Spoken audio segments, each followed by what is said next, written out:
Hi friends, మేమైతే dinner చేస్తున్నాం. Dinner special వచ్చేసి చపాతీ గోకరకాయ కర్రీ చేశాను. గోకరకాయ కర్రీ కాదు, ఫ్రై చేశాను. మా ఆయన తింటున్నాడు. ఏదన్నా ఒకటి పేర్లో పెట్టుకుంటూనే తింటున్నాడు.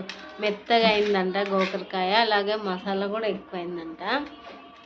సైలెంట్గా అయితే అస్సలు తినడబ్బా. ఎంత మంచిగా చేసినా ఏదో ఒకటి పేరు పెడుతూనే ఉంటాడు. నానే ఎట్లుంది అన్ని మంచిగా ఉందా, మంచిగా లేదా?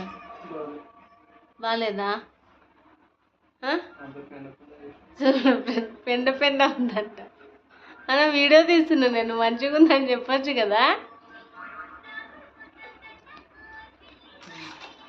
నేనైతే అన్ని చపాతీలు లేనాక పెనం మీద లాస్ట్కి ఇట్లా వదిలేసా, గట్టిగా అవుతుంది, భలే క్రిస్పీగా. నాకైతే ఇట్లా భలే టేస్ట్ ఉంటుంది, ఇష్టం నాకు ఇట్లా. సబ్స్క్రైబ్ చేసుకోండి ఫ్రెండ్స్. మా పెద్ద